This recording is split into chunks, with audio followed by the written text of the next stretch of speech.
Good afternoon, everyone, and welcome to the January edition of the Georgetown Center for Business and Public Policy's Little Nuggets of Tech and Telecom. So excited to join you to kick off the year with my colleague, Jen Fritzsche. Jen, Happy New Year. Happy New Year to you. I was wondering if you could do us the honor of introducing our esteemed guest. We're very excited to feature a very, very important CEO in the digital infrastructure space to start off our year of discussion. Great. Thank you, Carolyn. And I always say, I love all my kids equally, and I do all my contacts in the space. But this one is a special place for me because I'm really excited to introduce Bill LaPerch.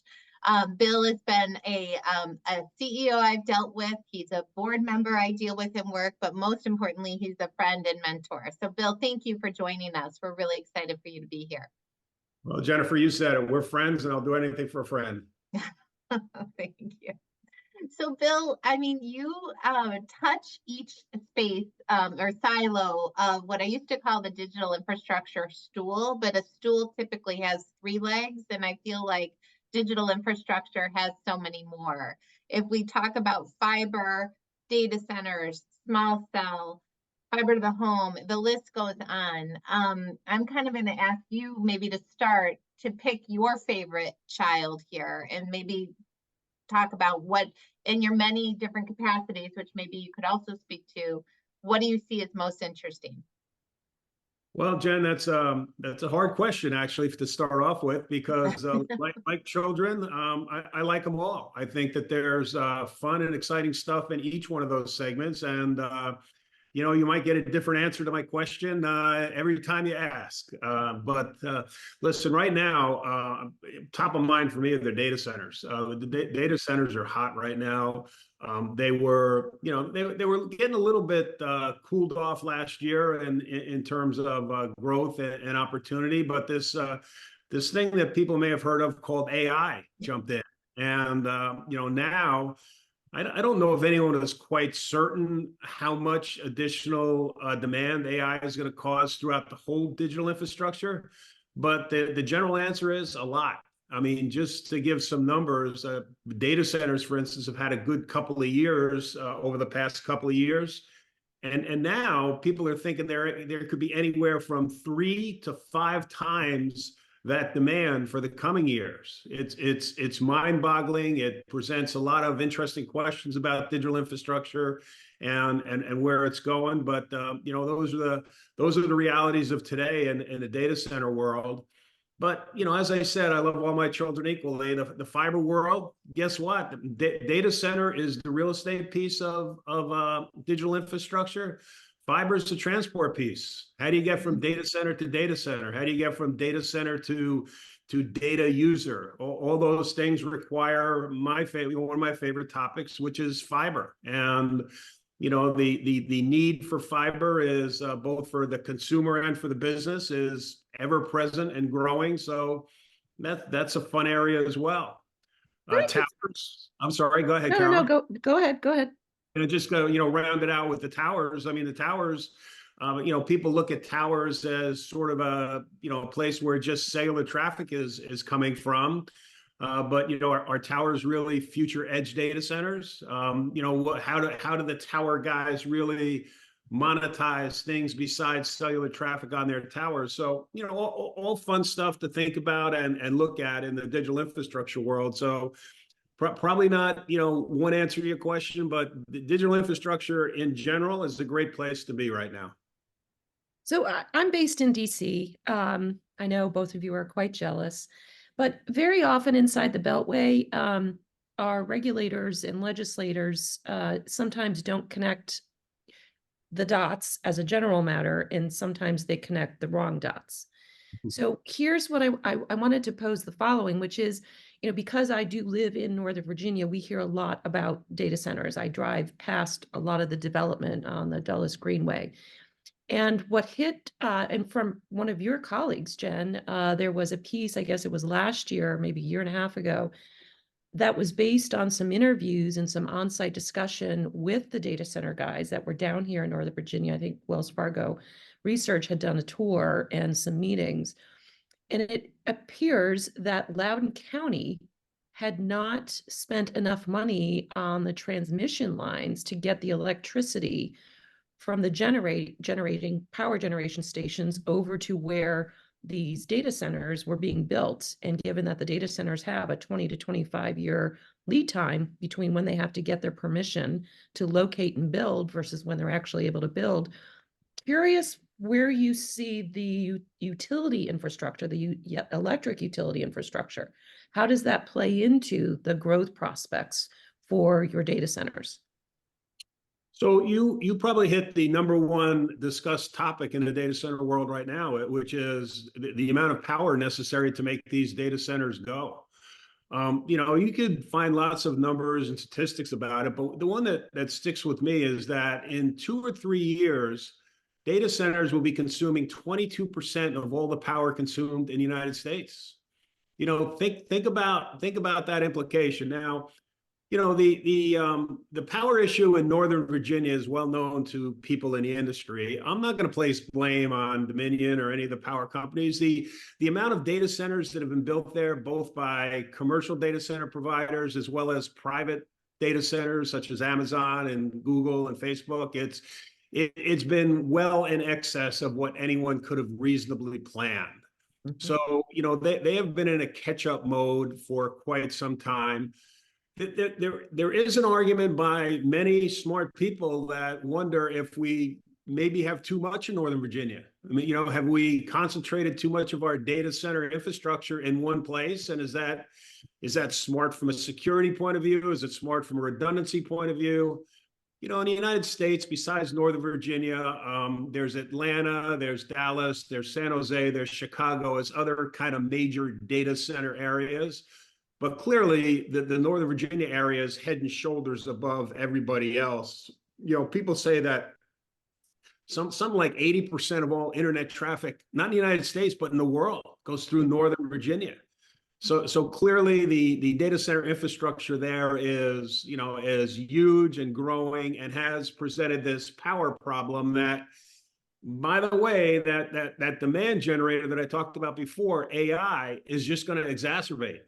Right.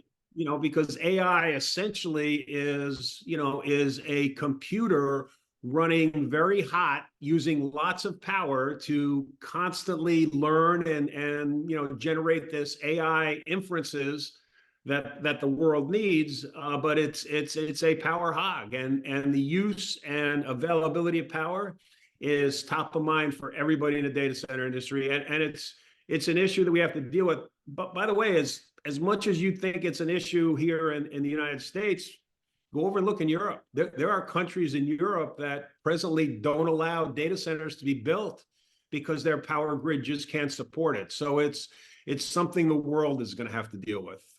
And the reason I was referencing DC's inability to connect the dots is you have a lot of focus right now on electric vehicles, right? And there is certainly discussion in that space about the lack of charging stations and how are we actually going to build the facilities to then build the batteries, et cetera. I think that this is another example where people in DC are not connecting the dots in terms of the relationship between the growth in the data centers and the need for the electric utility infrastructure. The two are like two people passing it in the night, and it's a little concerning given what we saw in Loudoun County. Yeah, Sorry, it's a fair point. It's something that clearly more time needs to be spent for, not what exists today, but what needs to exist in 3 years and 5 years and 10 years. So do you think of like sticking with the data centers and the power issue Carolyn mentioned? I mean, could, for those of us who remember, it be like an AT&T iPhone moment for some of the data centers? Like they were thrilled to have the iPhone, life was great, and then it became like a nightmare because they were just put such demand on their networks. Could we find, maybe the analogy isn't a perfect one, but could the likes of these data centers be just loving life right now because the cloud service providers are spend? But does that spend then make them dancing with a difficult and demanding customer? It does, Jen. I mean, I think that's a very good observation. When I look at all this future demand, I put it into two buckets from a business point of view. There's the bucket of demand that comes from established players like Microsoft and Facebook and Google and Apple But then there's also a bunch of money and investment chasing the unicorns, the guys that are new in the data center space. And businessmen have to make, data center business people have to make a decision on, what kind of bet they want to take with some of these unicorns, and whether or not they'll be around in 3, 5, 7 years. So that, that is a core issue for the data center guys to figure out is, okay, the good news is there's plenty of demand. You have a rare opportunity to sort of select which of that demand you want to satisfy. So, it's very rarely do you get to pick your customers, but in this case, I would bet that there'll be a greater likelihood of established companies servicing the Microsofts and Facebooks and Googles of the world versus, a lot of these startups. Got it. So where do you think, if at all, does spectrum fit into your vision of how all the pieces of the digital infrastructure hang together? Well, I actually rely on most of my spectrum knowledge from Jen. She's done a great job in educating me, but similar to land, they're not making it anymore, right? Like the spectrum is a limited resource. So lots of technology, lots of effort is going to try to figure out how you split that spectrum and make it more efficient and do things like that. But clearly, spectrum is a limited resource that the users are going to have to figure out how to make more efficient. I guess the analogy that I use is because of my background is a fiber one, right? When you have a piece of fiber and shoot light down it, you can, when I first started this business, you were shooting light down it at maybe a gigabit level. Now you can shoot light down it at the 800 gigabit level, right? And going to terabit and higher.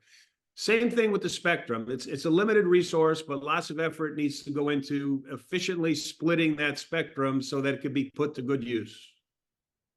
And do you see it potentially having the same capabilities at some point as fiber in terms of connecting data centers, or is that just so intensive that right now fiber is the best and only solution from your perspective? So, given my background, I'm going to come down on the fiber side. I believe that fiber is the right answer there, and that you will see massive amounts of fiber connecting data center to data center. That is, sort of, it's the transport vehicle for all of this machine learning and AI stuff that's going to go on. So I am a fan of the fiber solution here. Do you, Bill, you talked to some of the largest and advised some of the largest infrastructure investors in the world. How often does what's going on in DC become part of those boardroom discussions? I mean, we're entering obviously an election year, and my guess is infrastructure is going to be a major part of talking points by both candidates. How do you assess the risk in DC, and do you feel like dots are connected? And Carolyn, I'll bring you into this, between Wall Street and DC. I'd be curious there.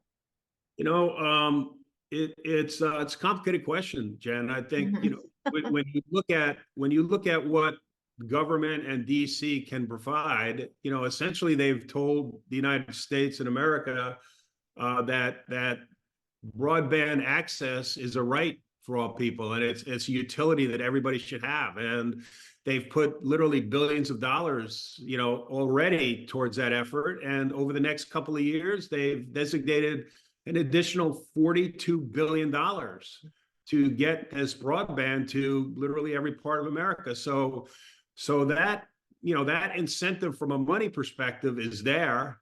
But then, you think about working with the government, right? What are the rules of the game? How do you have to play?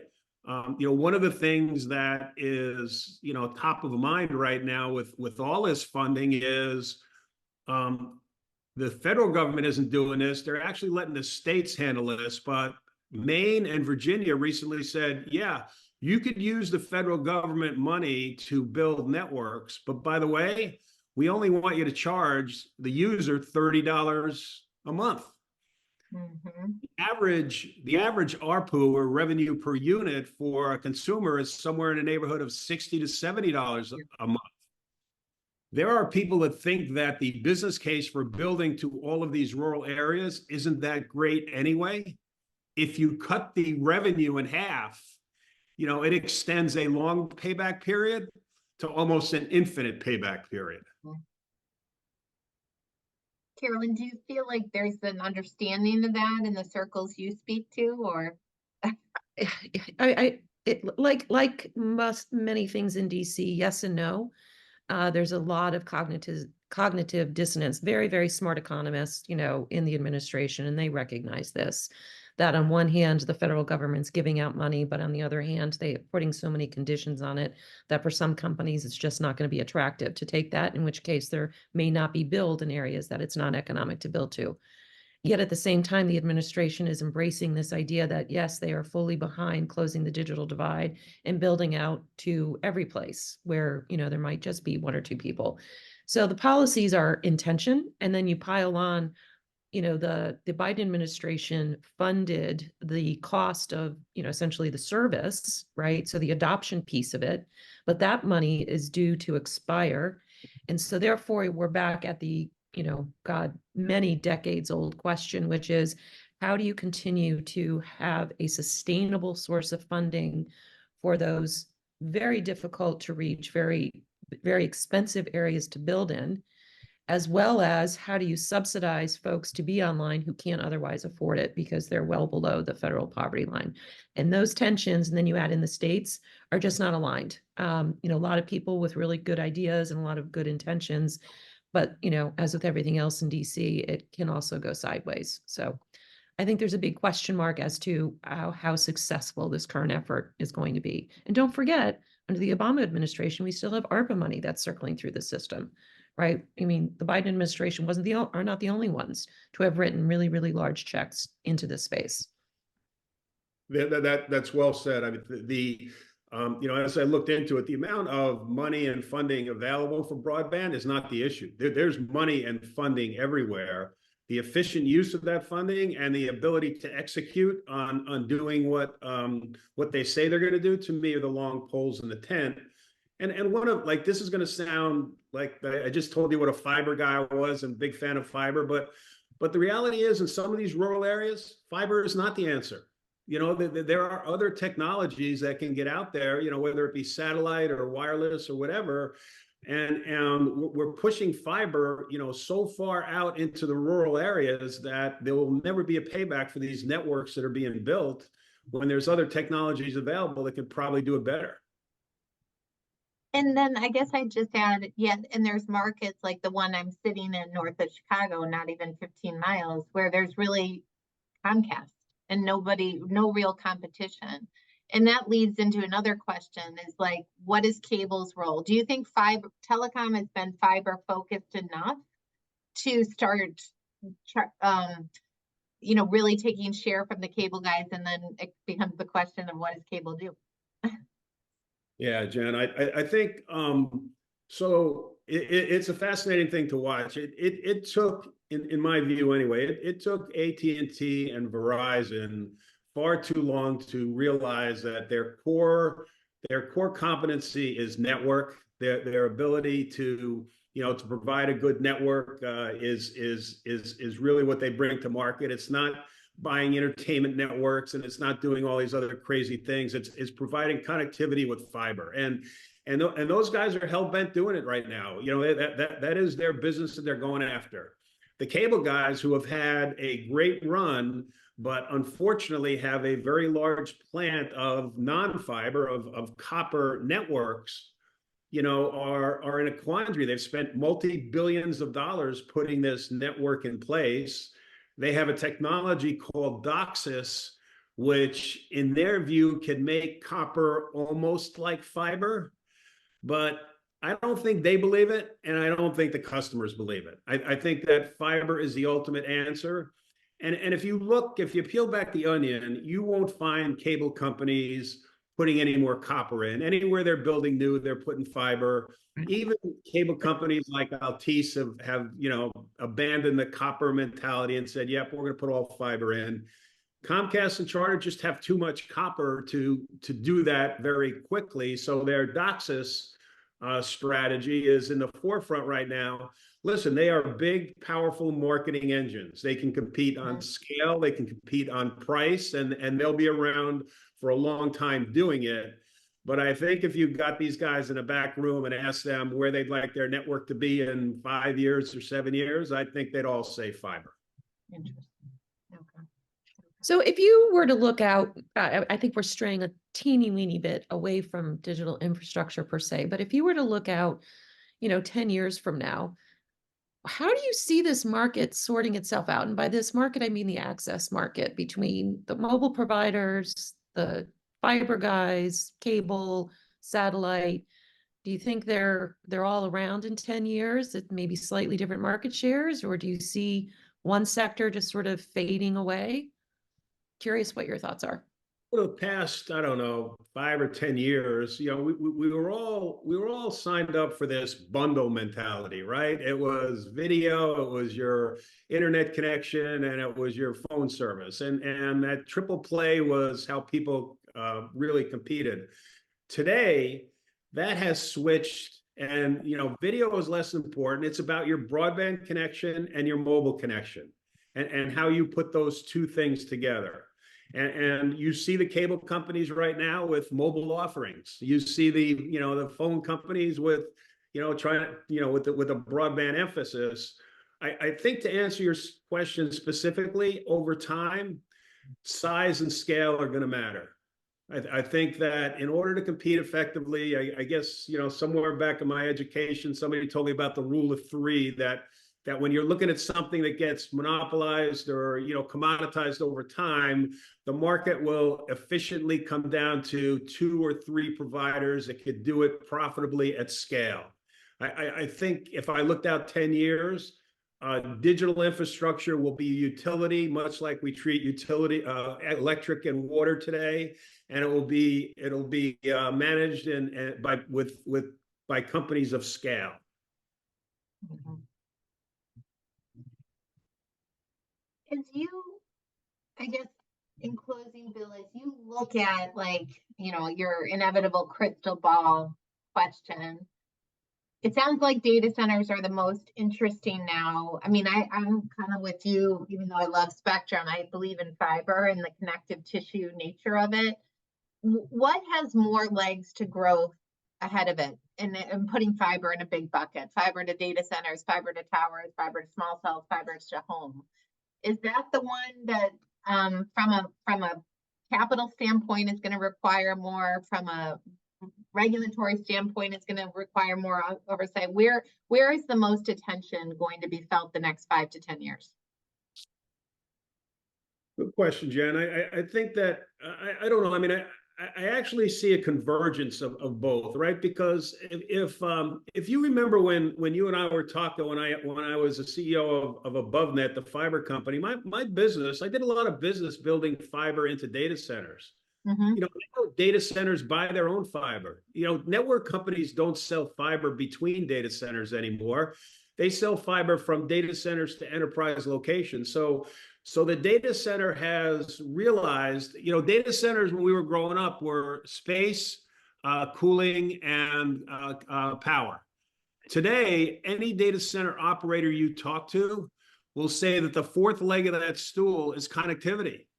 Every one of them talks about some kind of fabric that you can get inside the data center that connects you to the ecosystem of business, cloud service providers, your suppliers, everybody. That fabric is an essential part of the data center environment today.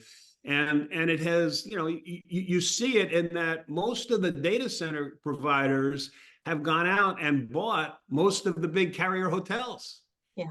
So that's how important the connectivity part is to the data center world. So I actually see the data center world with connectivity being, the growing part of the data center as the place to be. And that in my mind is what's going to grow furiously.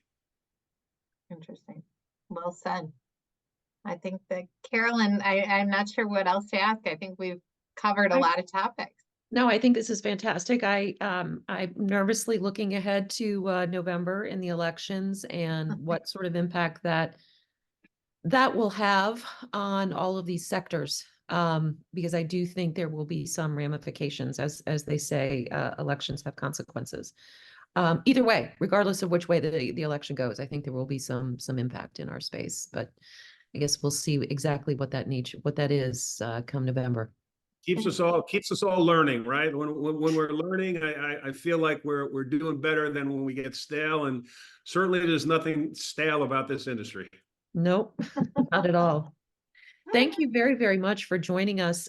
Jen, I wonder if we have failed to identify the name of Mr. LaPerch's company when we introduced him. Still. I mean, there's multiple facets to that stool, so maybe. So I work under LaPerch Consulting. That's just a cover for my ecosystem of I'm proud to serve on the boards of Windstream and Digital Realty Trust, First Light, owned by Anton Infrastructure, Southreach Networks, owned by Turning Rock Partners, and I do some work for many private equity firms, primarily for Blackstone as in their infrastructure funds. So it's a fun little ecosystem I play in. I get to interact with people like Jen all the time, which keeps me happy and smiling. And I would just know one of, if not the smartest digital infrastructure, as I think our invitation showed, pioneer in the space and been extremely helpful to me and my colleagues in the research and banking world. So thank you so much, Bill. This was great. Carolyn, our next date is February 21st. It's February 21st. We're going to have Recon Analytics president and founder Roger Entner is going to join us, and he's going to walk us through a dashboard he has created around Net Promoter Scores. So it should be interesting. Terrific. Bill, thank you so much, and appreciate everyone listening in. And have a great rest of the January. Thank you very much. Take care, everybody. See you later.